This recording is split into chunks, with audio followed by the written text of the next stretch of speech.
We're calling Terry the Baptizer. Terry the Baptizer. So that's what he does. It's great. Luke chapter 8. Just a couple more comments on the healing of the man possessed of all those demonic spirits that identified himself as Legion. I wanted to show you, as far as the emphasis in the text in that section there, if you'll look at verse 28 of Luke 8, it says, he cried out and fell down before him and said with a loud voice, "What have we to do with you, Jesus, Son of the Most High God? I beg you, do not torment me." So that phrase, "I beg you," it's also repeated in verse 31. And they begged him not to command them to depart into the abyss. And we have it again in verse 32. Now a large herd of pigs was feeding on their hillside, and they begged him to give them permission. So this is interesting as far as the text is concerned, the way the authority of Jesus is being presented. I mean, we have the demonic world right here in Legion. And Legion is in a very precarious situation as far as the authority of Jesus and the weakness of Legion. And it seems to me that Luke, and the other Gospels do this too, but they are illustrating God's authority over, I think, implied here with the Lord Legion over the Roman Empire, all the powers that are mustered by human beings are nothing in comparison to the authority and power of God. That's being illustrated just by the way the phrases and the words are being used. You know, we beg you, give us permission. Can you see the Roman Empire asking for permission to do anything? Can you see the Roman legion, cowering before an enemy or anybody else? No. If they knew who Jesus was, they will one day when Jesus returns. All people will bow a knee in recognizing the authority of Jesus, and that is for certain. But the fact that they are not aware of the Son of God, who Jesus is, it's only to their demise. And this event to me is really strongly emphasizing the authority and the reign of Jesus over the demonic world, over disease, over everything. And at each stage in the presentation of Jesus by Luke and the gospel writers, there's always an elevation of amazement. There's a growth into understanding who Jesus is. And this comes from the perspective of the apostles. They grow. They're amazed. They can't believe it. The kind of words that we would do if we see something that's really profound. But every step of the way, they're coming into a fuller understanding of who this Messiah is, who Jesus is. So I wanted to emphasize that. And then verse 39, the conclusion, is really the opposite of fear and faith. Here's this individual who's been possessed, who has now come in contact with Jesus, and everything has been reversed in his life. Think about it. Demon possession and what Satan does is not a benefit to humanity, to anyone. The ultimate outcome of Satan's activities in the world and evil is the destruction of the human being, the warping of the human being. There's nothing good that comes out of it. On the other hand, when Jesus redeems, or anything that touches Christ, things are reversed. And so we find this man who's had all these demonic spirits in him. If we take legion as being somewhat of a literal number, and I think it's just metaphorical of a lot, but that would be 6,000. So how many demons are there? Well, I don't have no idea. The spirit world is pretty. How do you count or number anything in the spirit world? So whatever the number is, and this is a large number, it is to illustrate the power of God over evil. But everything about this man has been reversed. That is, the man who was acting insane, okay, is now sane. He's now in his right mind. He's clothed. In other words, his dignity, his identity, his humanity, everything has been restored. He is now as he should be in regard to God. Okay? And I think that's important to get from this, that Jesus reverses the damage. Now, I think it doesn't mean there's no consequences that people continue to suffer as a result of their deeds they have done in sin. But it is to say, from God's perspective, your status, your circumstance of who you are, your identity, it's been redeemed. You have been changed. You've been restored to what you were originally created to be. Does that make sense? So, as a result, verse 39 says, after the guy, notice, let me go up to verse 38. You have the word begged again, but this one's different. Notice the man who's being healed is begging Jesus that he can go with him, to be a follower of his. But Jesus says, no, you can't go with me. I want you to go home to your people and tell them what great things God did for you. And so I indicated, I think this is one of the beginnings of the Gentile mission that Jesus started a long time ago before it actually happened with the apostles in the book of Acts. It's already, the seed's already been planted in many respects about God and redemption and Messiah and who Jesus is by this man here. So what was his story? What could he tell people? Let's say that you're the man or the woman that has had the legion and you've been healed. What would you go home and tell or say to others? Your friends, your family? What would you say? How would you start? Remember me when I was possessed? You remember me? Unfortunately, probably. Go ahead. He wouldn't have to say a lot. He just is showing up. It's showing up. Just close in there. Can you get people pointing him out? What's changed? I'm glad you asked. Let me tell you about it. These are the kinds of things, or just say, this is what you don't need training about. In other words, you don't have to go through any kind of evangelistic personal training thing just to share the difference that God has made in your life. Whatever it is, God's changed us in many ways.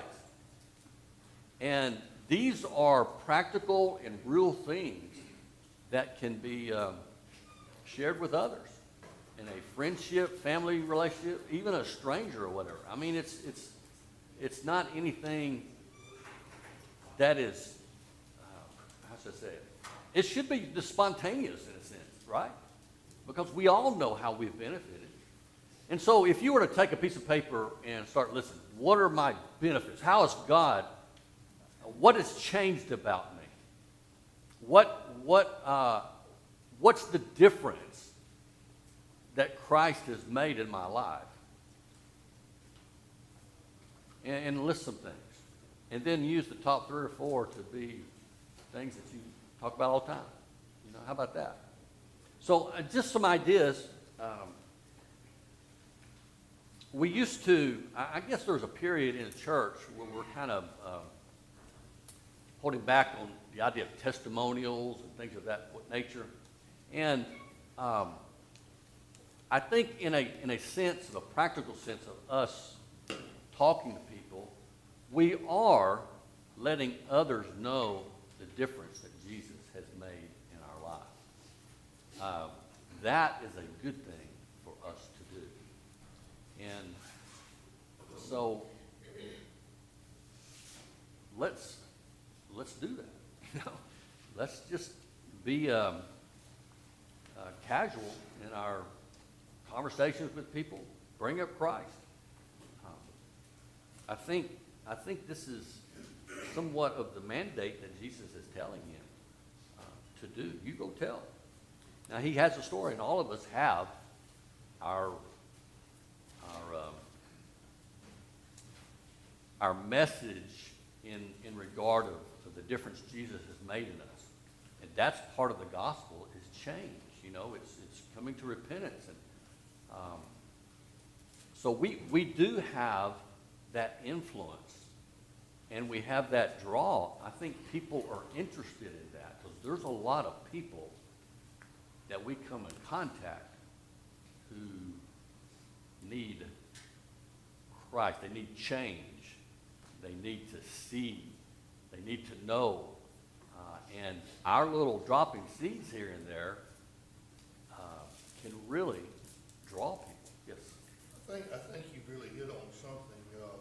The denominational world as a whole do a lot of testimonials, as you pointed out.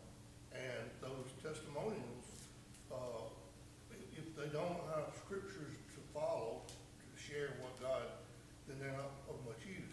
Right. We've kind of thrown the baby out with the washwater because we've stood away from that because we've seen others that have other issues, other areas that we don't feel like they're following the Bible with, and we've shunned away from it, but those are some good things.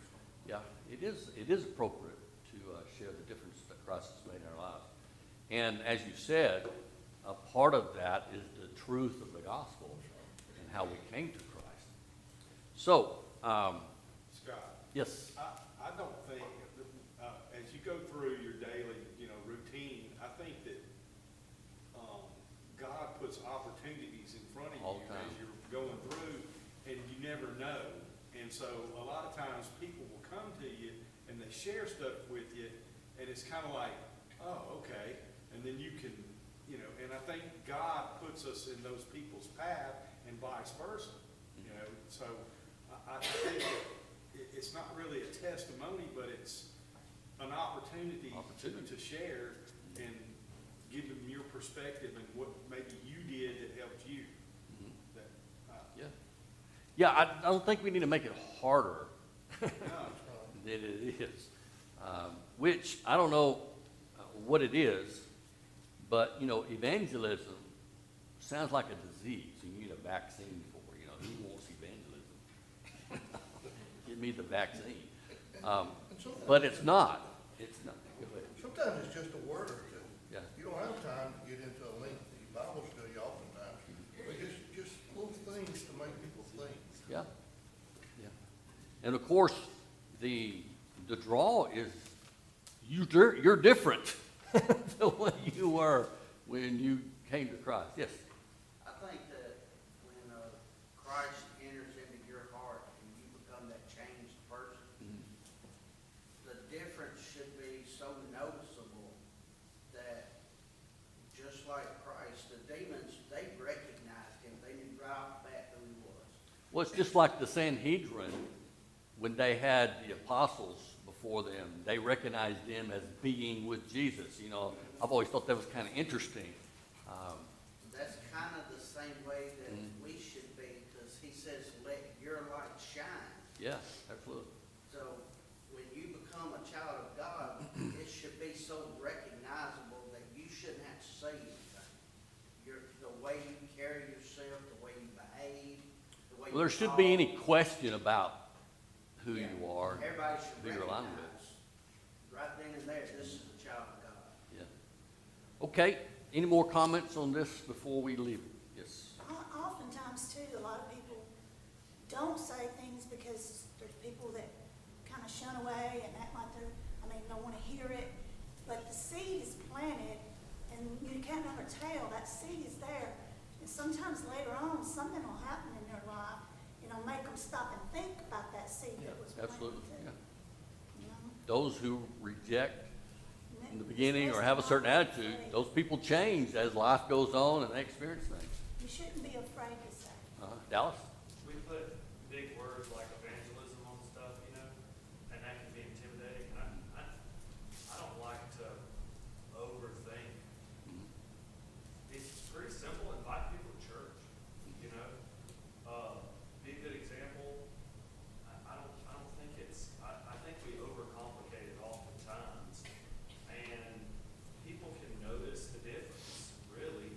Like Mr. Knight was saying, I think that there's something to be said about living a life in such a way that people question you. Why do you act this way? Why do, and I don't think we have to, there's a barrier to entry. I think we create this barrier to entry in our minds to what this actually is. It's Yeah. not that. I think you're right, but I also think there's an area in which we say things. Because in First Peter 3 and verse 16, sanctify Christ as Lord in your hearts, always being ready to what? To give an answer. Okay, we're good with that. Yeah, don't. To those who what?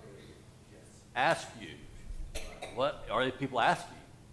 In other words, I think what you're saying is our life curious enough that people ask something.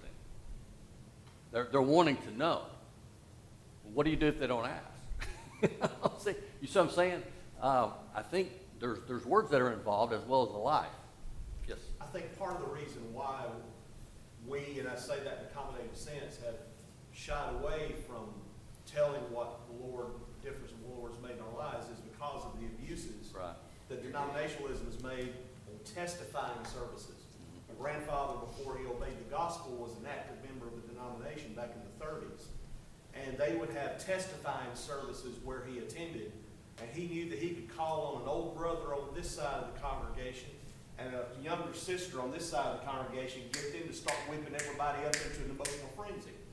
And that's, I think, part of the reason why we've shied away from that. But as has been pointed out, we can't throw everything out at once. Yeah, he's not talking about that. I mean, he's not saying, okay,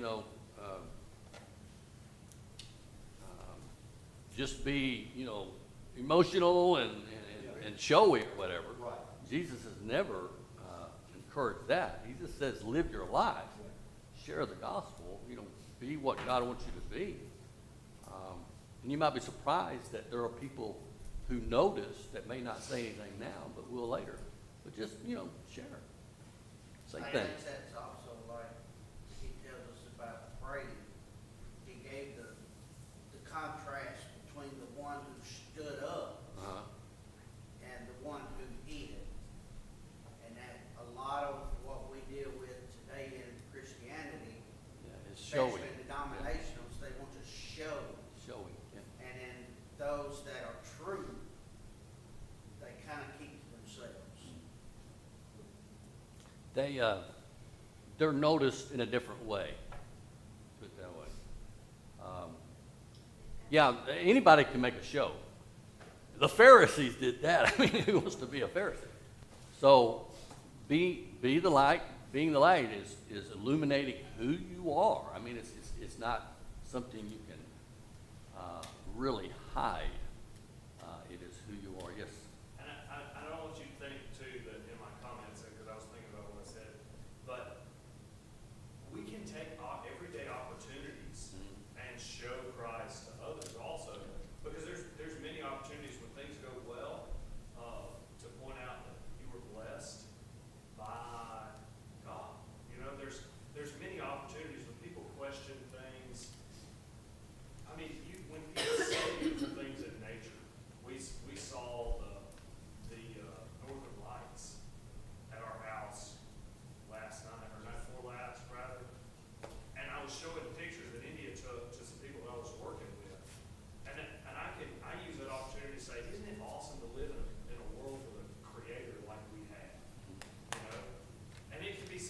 like that. Yeah. That maybe people pick up on, maybe they don't, but they, at least that gives people the opportunity to ask, you know, what do you mean by that? Right.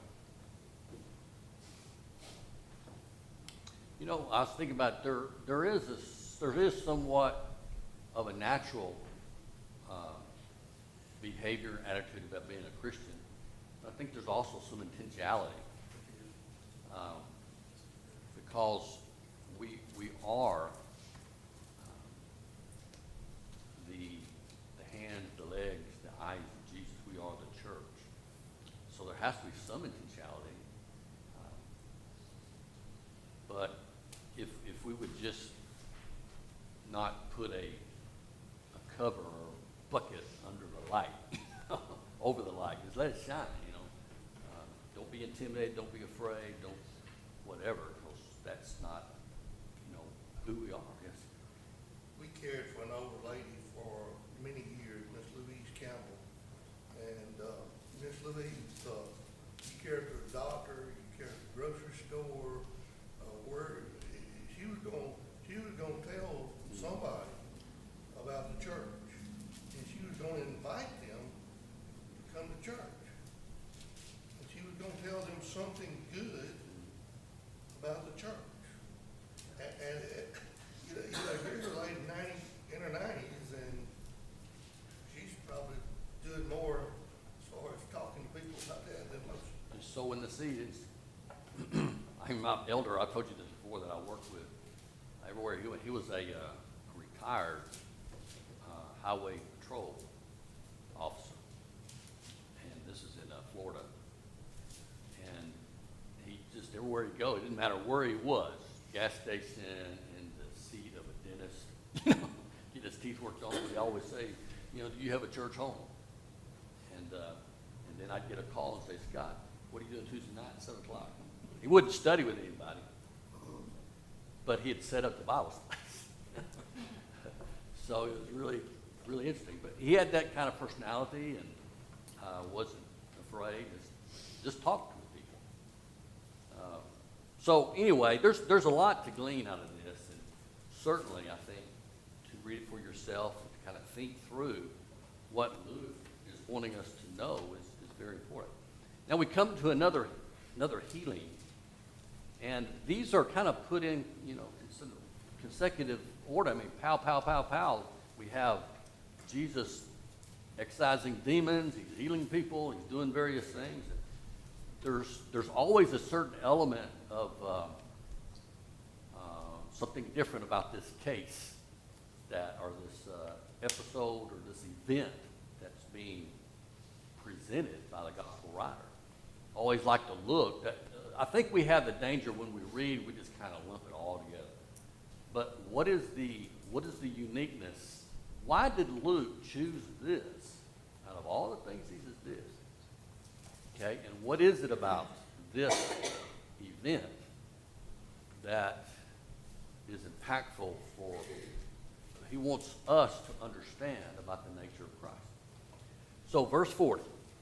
Now when Jesus returned, the crowd welcomed him, for they were all waiting for him.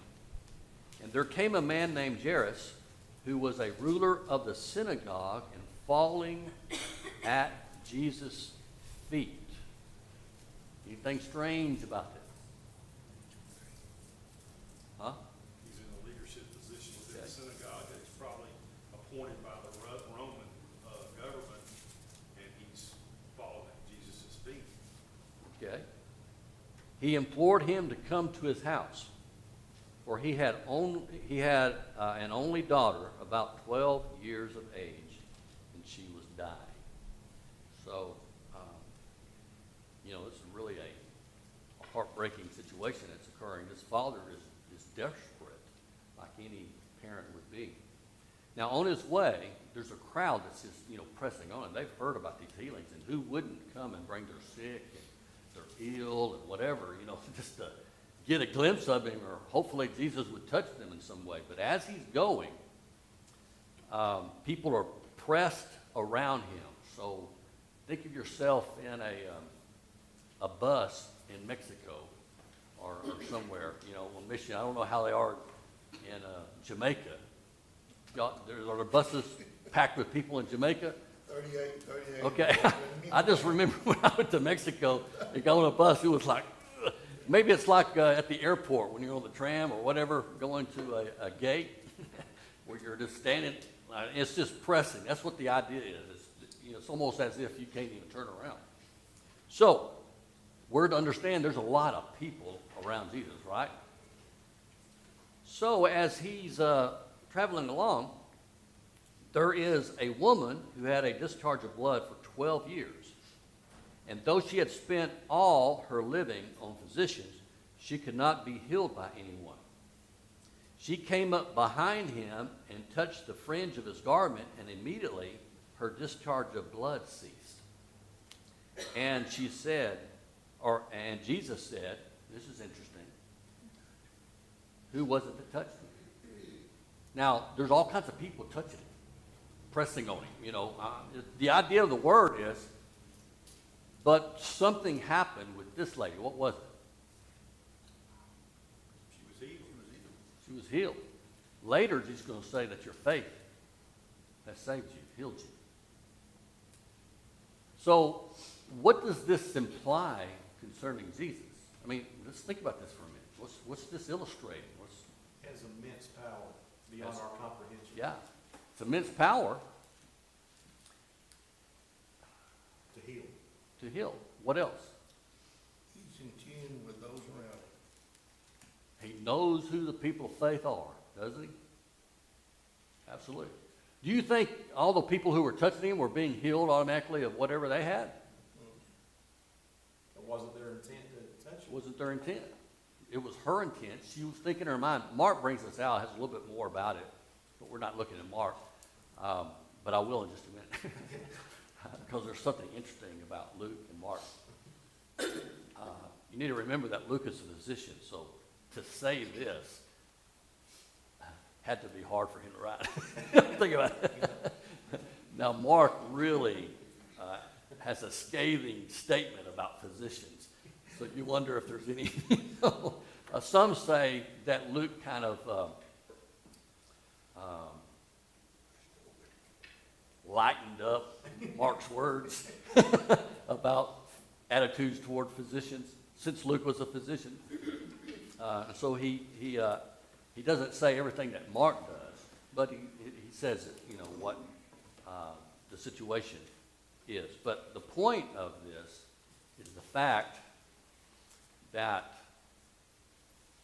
nothing on earth, nothing in the material world, nothing,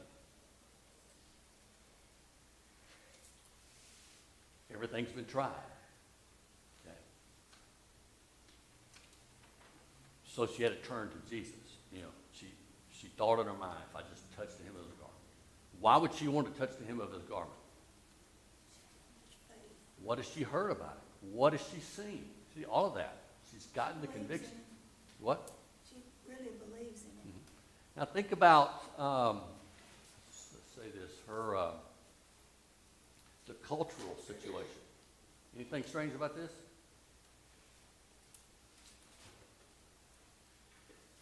What would she have to do to get to Jesus? She's going to make everybody ceremonial unclean. They touch her. So she's not respecting the mores of the culture and stuff like that. She's got one thing on her mind. What is it? I got to get to Christ. And nothing's going to hinder that. So you have a crowd that's pressing in on Jesus. How does she get to Jesus then? And you got to picture this as a way, because I think Luke is telling us this. She pushes through. She's got to push through. I don't know how she's doing it. She's pushing through. And she's got to be wrapped up, too, so she doesn't accidentally touch anybody and make them uncomfortable. That, or make it known, that she's has a malady. So she's pushing through, and she gets to him and just touches the fringe of his garment. And Jesus, what? Feels the power. Okay? Scott. Yes. Say something. We'll back up just a second about him when she touched him. It also, I think, shows his great love for when she just touched his garment, it pulled on his strength. Yeah. I think that's, Well, I think it's illustrating something we need to that think about. Christ He loved is- us so much. Yeah, Christ is impacted by the faith of people. But where's the power? It's in Christ, isn't it? Yes. The power didn't go out from him until he was touched by that woman. Yeah. I think one version says he felt grace withdraw from him. And it's something I've gone back to for many years. When you become a child of God, you have a bank account of grace. If you draw from that grace, it helps you. If you don't get the help. And she understood that the grace of Christ, if she could just get to him and touch any part of him, she could withdraw some of that grace to help her. It's interesting you have these two events. One of them is you have Jairus, okay, who's pleading for his daughter, but his daughter's where? She's on her deathbed away at home, right? Then you have this woman who's, her malady and everything, she's very ill. She makes her way to touch Jesus. The significance of all of this, to me, in the way that Luke presents it, is that Jesus is the center of all reversal, of all change, all redemption. And it is exercised through what Luke or what Jesus will say by faith. Let's continue for just a minute. Let's get more clearer. She came up behind him, touched the fringe of his garment. Immediately, her discharge of blood was ceased. This is one of the interesting things about the miracles of Jesus is the word immediately. When he healed someone, except one occasion in the book, also of Mark, when he healed a person in 2 stages, which I think is setting up for what he talks about later. That comes later. But it's not a show. It's not something that's gradually done. It's always immediate. Everything's always immediate. When the demons go out, it's immediate. And Jesus said, "Who was it that touched me?" Yes. Just a question. It may be more understood in the biblical language, Greek, whatever. Is this the bottom of his garment, like the hem, like at the bottom of his garment? So is she like crawling? Yeah, Is that's that what's kind of referred to. picture? I think she's going through the knees and the feet of people. That's the way I picture it. I don't see her, like I see her. I see her hiding herself and trying to work through the legs to touch the hem of his garment. Yes. I was just gonna say. Mine says touch the border of his garment. It's the same. The hem. I don't know if that means a hem. Well, yeah, it's this flange, the I mean, it could be part. where it opens up or something too. That would be what would be readily accessible if she's, crawling. That adds a new level to her humility in this too, And her determination. and determination. She's got to be determined.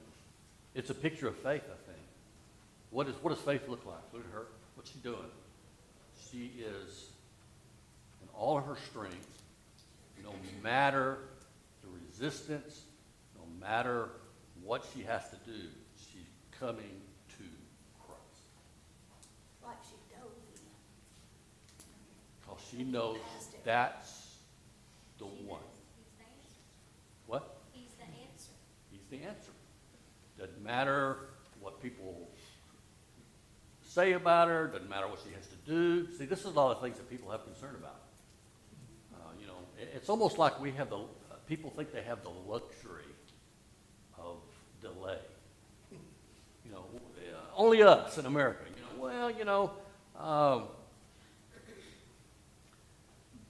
I know my grandmother said this, or, families like this, or someone, we let things get in our way, obstacles. And that tells me, at least I think it tells me, you don't understand your predicament. What's the luxury of delaying and thinking, you don't understand the crisis you're in spiritually. That, to me, is one of the examples, or I think the meanings, that come out in this event about the woman. But let's continue. And Jesus said, who is it that touched me? Did he not know who it was that touched him? Of course he did. It's just like God in the Garden of Eden. Where are you?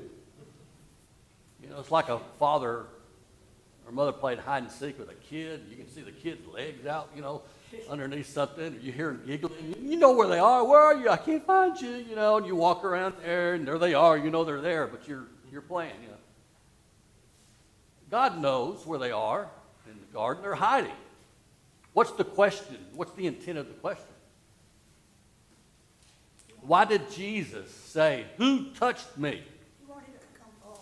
Yes. Why? To share her story, because he was sparing her, not sharing it previously because of the disgrace that it brought, and now she's able to share it because it's no longer an ailment for her, because she was healed. I think there's also something else. There ain't no secrets to disciples. I can put it that way.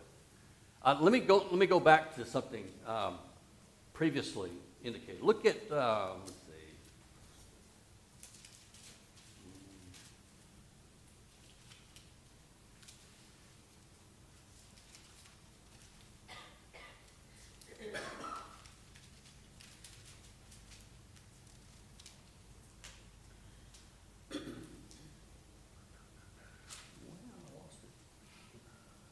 Okay, yeah, here it is. It's in chapter 8. I switched back. Go back and look at chapter 8, verse 16. Notice what he says. No one, after lighting a lamp, covers it with a jar or puts it under a bed, but puts it on a stand so that those who enter may see the light. For nothing is, what do you have? Hidden that will not be made manifest or revealed, nor is anything secret that will not be made known and come to light. Now, there's, normally we look at this as, secret sin, things like this. I think it's a principle. This woman who's benefited from the healing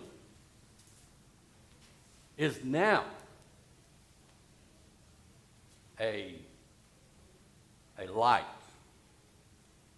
and you cannot be hidden. You cannot be hidden. It just doesn't make sense. So she's going to fade away in the crowd and kind of go off rejoicing. Jesus doesn't let her do that. I mean, right in front of everybody. He says, who touched me? And so this woman comes and confesses that she has touched him. But notice what happens. Someone touched me. I perceived the power has gone out from me. And when the woman saw that she was not hidden, I think this goes back. Luke has already set this up as far as his structure and how he's representing those who come in contact with Christ, the difference it makes. They're not hidden. The guy who was healed of the legion was told to go and tell. Don't hide. Go and tell others the great things God has done for you. He says, down before declared in the presence of all people why she had touched him and how she had been immediately healed. That's kind of, don't you think that's being a little bit too hard on this woman who suffered and all this? What's he calling her to do? He's calling her to account, to confess and to acknowledge what's been done for her. And he said to her, and of course you have to think that when she spoke, the crowd's still there. They haven't gone. Notice what Jesus says to her. He says, daughter, your faith has made you well. Now go in peace. Why did Jesus say that? Why did Jesus take the time to call her out, okay, and then make the statement to her? Who is he speaking to? Just her? Or he wants the crowd to understand what's going on? Yeah, I think God often looks and talks to a person, but is speaking to everybody else as well, right? So she goes in peace, and while Jesus is delayed, okay, you got to think about it. Jesus has been delayed by this person here. Someone from the ruler's house came and said, "Your daughter is dead." Jairus, your daughter has died. I remember, you remember Mary and Martha in the Gospel of John? And Mary saying to Jesus, "If you would have come early, he would not have died." All right. Let me ask you something. Does it matter if Jesus delays? We want to giddy up Jesus a lot, don't we? Giddy up God instead of having trust in him. He says, "Don't trouble the teacher anymore," they said. But Jesus, on hearing this, answered him, "Do not fear." Only what? What's faith? It's belief. What's belief? It's faith. Well, who's the object of faith? It's Christ. It's coming to Christ. And he came to his house, and he allowed no one to enter with him except Peter, James, and John, and the father and the mother of the child. And they were all weeping and mourning for her. But he said, "Do not weep, for she is not dead, but sleeping." And one of the most interesting things stated after this is that the mourning crowd, those who are mourning, start laughing. This is laughter of it's kind of like sarcastic laughter, or of what Jesus said. They're mocking him. You say, well, how can they come from mourning to mocking laughter? Well, because you have to understand the society. There were professional mourners. There are people that would come together and wail with the family. You know, they're helping the family out, and they're mourning and all that stuff. But it's almost like a part of a cultural activity, you know, where you're supporting the family. That's how they supported them. But when Jesus says she's not dead, she's asleep, they turn from helping to mocking Christ. And and they laughed at him, knowing she was dead, but taking her by the hand, he called and said, "Child, arise," and her spirit returned. Notice her spirit returned. Death is the departure of the spirit of the body, right? James says her spirit returned, and she got up at once and directed that something should be given to her to eat, and her parents were amazed. But he charged them not to tell anyone what had happened. We'll talk about that. Yes. This Tracy has. Oh, yes, Tracy.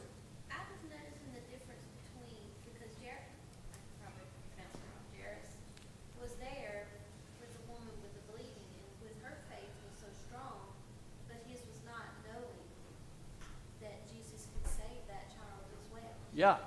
Well, I mean, it's almost as if the child's dead. What can he do? Hasn't Jesus already demonstrated that he's brought people from the dead? You remember him touching the casket? The guy writes him, yes. Oh, well, I was going to ask you, was this before Lazarus? Because if it was before Lazarus, why do people have a hard time believing Jesus could Yeah. not? Well, I think it is before Lazarus, but they've also have But had. there was the boy in the casket. That Yeah, I mean, they've he had. was brought back, and I find it hard to believe they still don't believe this man could do what he Well, did. let me ask you this way. How many times are we like that? Well, We've seen him. We've heard his statements. We know what he said. We just don't buy it. Or we have a hard time casting our care. You know what I'm saying?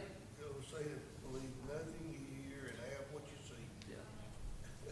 So, the distance didn't matter. And the state of the daughter didn't matter.